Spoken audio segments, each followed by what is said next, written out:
Bonjour à tous. Bonjour à tous. On est content de vous retrouver. On va vous montrer une nouvelle fonctionnalité sur les paniers abandonnés aujourd'hui. Vous allez voir, c'est assez sympa. Je pense que vous attendiez tous ça depuis un petit moment et ça va vous faire pas mal de petites commandes en plus, à mon avis. Voilà, donc en fait, je pense que nombreux, enfin, ouais, vous êtes nombreux à vous en être rendu compte, je crois déjà, on a reçu plein de petits mails comme quoi ça avait bougé. Alors, oui, le menu a un petit peu bougé, il y a des choses qui apparaissent, mais c'est pas encore actif sur les sites. On va vous expliquer comment ça va se passer. Voilà. Alors, pourquoi ce sujet donc des paniers abandonnés? En fait, c'est vrai que ça nous tenait à cœur hein, depuis un certain nombre de mois. On se disait comment on peut faire. Donc, on a travaillé par étapes. La première étape a été de capturer en fait ces paniers, ce qui est techniquement déjà une première chose, et ensuite d'arriver à vous les restituer le plus simplement possible. Voilà, l'idée c'était comme toujours d'être simple et de réussir à faire derrière du commerce et pas de l'informatique. Donc, comme on a l'habitude de dire. Peut-être trois petits mots sur un peu les paniers abandonnés, ce que ça représente en e-commerce. Alors, il y a plusieurs études qui ont été publiées, dont une assez intéressante parce qu'elle a concerné un échantillon assez important. Et en fait, on constate, alors on a pu échanger déjà avec certains d'entre vous sur ce sujet, qu'on est près de 70% des visiteurs aujourd'hui qui abandonnent leur panier avant de passer commande. C'est-à-dire qu'en fait, quel que soit dans l'absolu les sites e-commerce, on se rend compte que finalement 70% du trafic, donc de ces fameux visiteurs qui font un panier, c'est des gens qui commencent sur le site, qui mettent un produit, et puis après il y a le téléphone qui sonne. Voilà, ils font peut-être autre chose. Enfin, j'en sais rien. En tous les cas, le panier est abandonné. Donc 70% des cas, c'est beaucoup. Donc un panier abandonné, en fait, c'est quelqu'un qui a commencé une commande mais qui n'a pas payé. Et qui n'a pas payé, absolument. Et on quelque chose, on a cliqué sur je mets dans le panier et qui n'a pas payé. Qui n'a pas payé. Donc on peut se dire oui, mais alors si on transformait tous ces paniers, alors on pourrait, sauf que tous n'avaient pas une réelle intention d'achat. L'étude montre que 40% à peu près de ces 70%, donc à peu près 40% seulement, mais ce qui est déjà beaucoup, 40%, avaient une réelle intention d'achat. C'est-à-dire que c'est sur cela qu'on va se concentrer et qu'on va effectivement essayer peut-être de leur proposer quelque chose et de transformer. Donc ce panier se transforme en une réelle vente.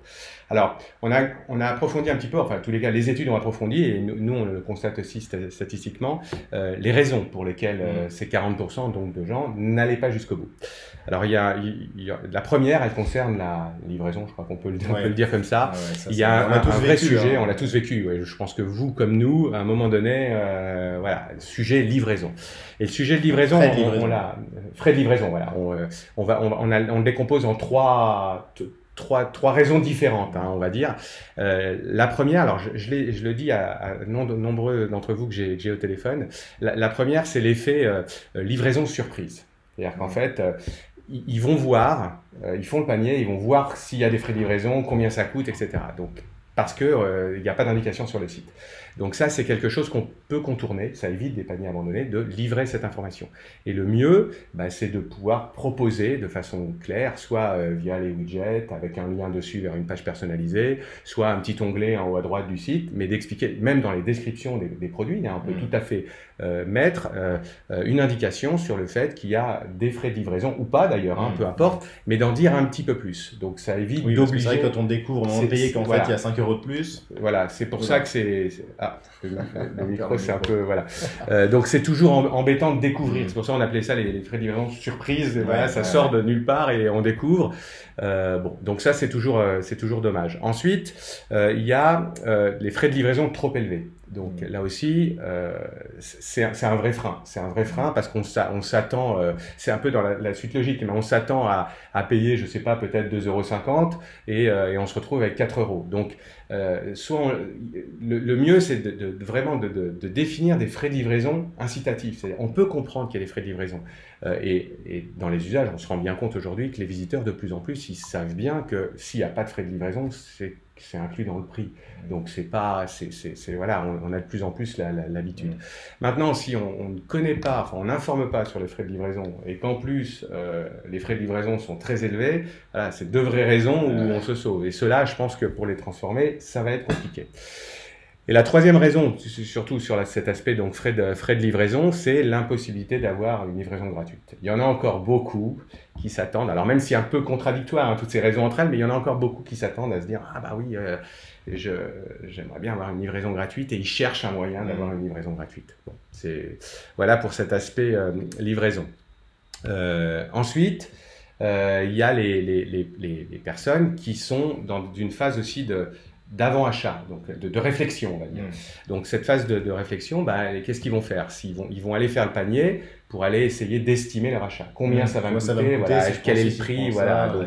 Donc ils sont dans une logique d'estimation d'achat, ou tout simplement... Ils ne sont pas sûrs non plus. Ils ne sont pas sûrs, ils jouent un peu avec le panier, ou également ou préparation, je pense aux merceries notamment, en tous les cas, ceux qui ont des commandes avec plusieurs lignes, ils préparent aussi.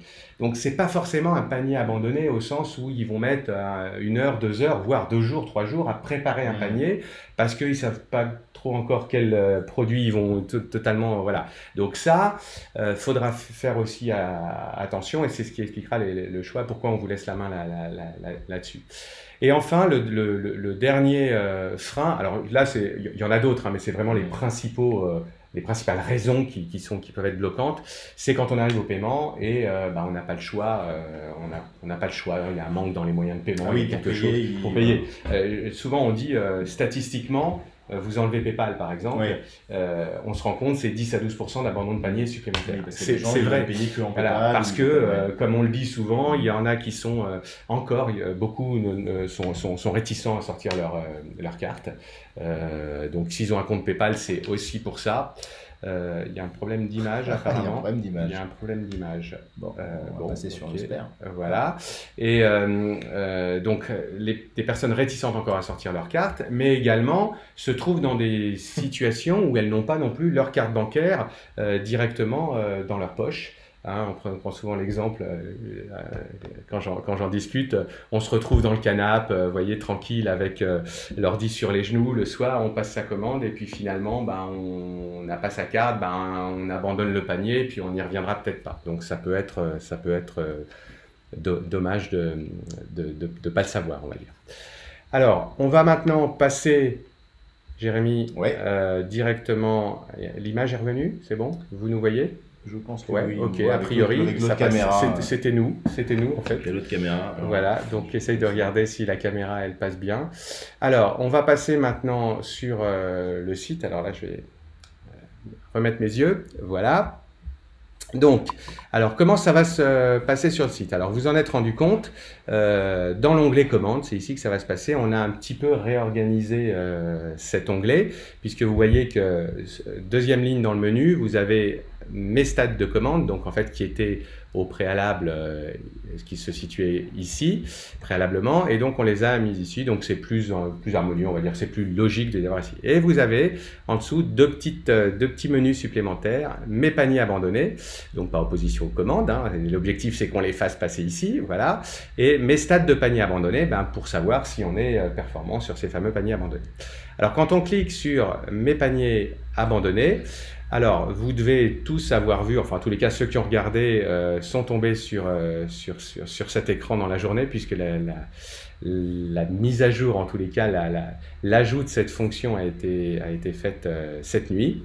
Vous avez en fait ici des petits rappels, hein, des petits boutons en couleur bleu et vert qui sont des indicateurs. Pardon. Alors, on va y revenir justement. Donc, panier abandonné du mois. Donc là, chacun pourra voir le nombre de paniers. Alors, ça a été initialisé, je ne sais plus quand est-ce que c'était fait, le 4, je crois, le 4 ou c'est en début de semaine, là, ouais, 2 jours, ouais, c'est tout frais. Hein. Donc, les paniers, ce compteur a été initialisé donc en début de semaine.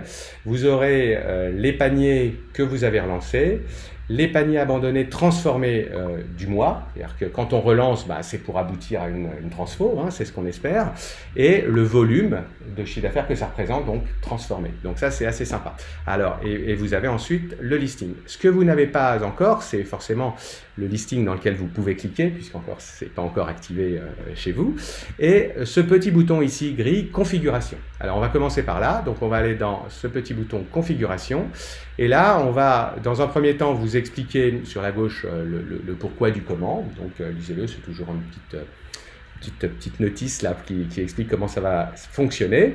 Et vous avez donc sur le même principe des apps, la possibilité, en cliquant sur ce bouton, elle était déjà activée, ouais. Voilà, donc d'activer l'app ou de la désactiver. Donc là, elle est activée. Alors, activée, je vais donc configurer la façon dont je vais relancer mes clients. Alors, ou mes visiteurs. Donc, première sélection, c'est l'objet de l'email. Donc, alors, ne nous demandez pas, est-ce qu'on peut personnaliser l'email de relance? La réponse est non. On a fait quelque chose de très encadré, volontairement, pour que les mails soient propres, reprennent bien votre logo, vos couleurs, etc. En revanche, on a laissé quand même un petit peu de choix, on va dire, puisque dans l'objet de l'email, vous avez 3 objets possibles. Donc, soit il est encore temps de valider votre panier, nous avons trouvé votre panier abandonné ou n'oubliez pas votre panier. Donc 3 petits choix, donc en fonction de la manière dont chacun... donc ça c'est l'email qui va être envoyé. Qui va être envoyé quand on va relancer. On va relancer le panier. Absolument.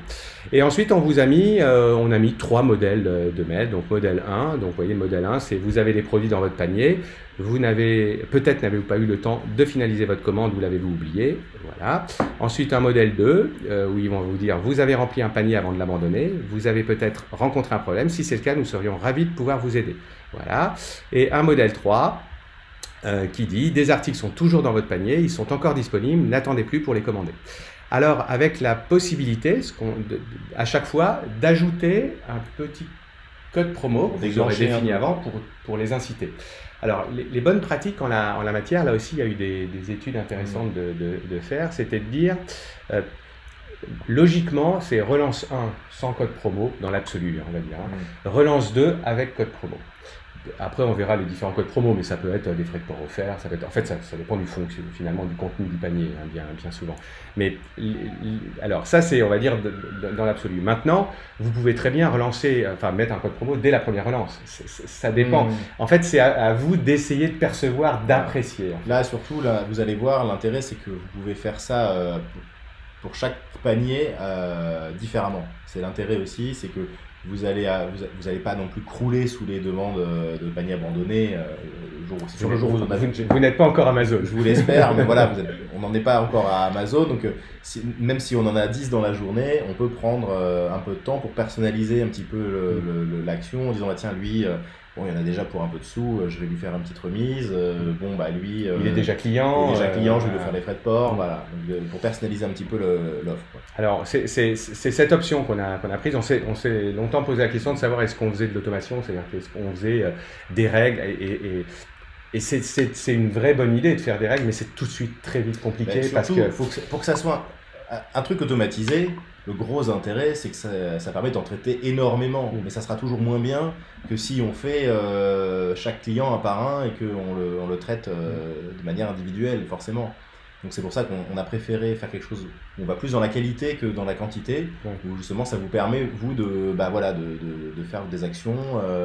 Et puis il y a peut-être des paniers où vous n'avez pas forcément envie de mettre un code parce que c'est pas assez élevé. Ou tout simplement de ne pas les relancer. Parce que c'est pas pertinent. Vous identifiez par exemple une grosse commande qui est en cours de préparation, ça se voit, elle fait 3 pages, on va peut-être pas la relancer. Alors vous imaginez le nombre, un petit peu plus avant vous imaginez le nombre de conditions qu'il faudrait paramétrer pour déclencher une automatisation des mails. Donc on s'est dit, ça viendra peut-être, ça se trouve dans une V2, V3, on sait pas. Dans un premier temps, on s'est dit, on va faire simple. Faire un truc simple, comme on aime toujours faire un peu, et puis vous allez voir, c'est pas mal. Ça va alors, la petite précision, toujours, prévisualisation de l'email. Donc ici, ça vous permet juste simplement d'afficher l'email qui est visualisé.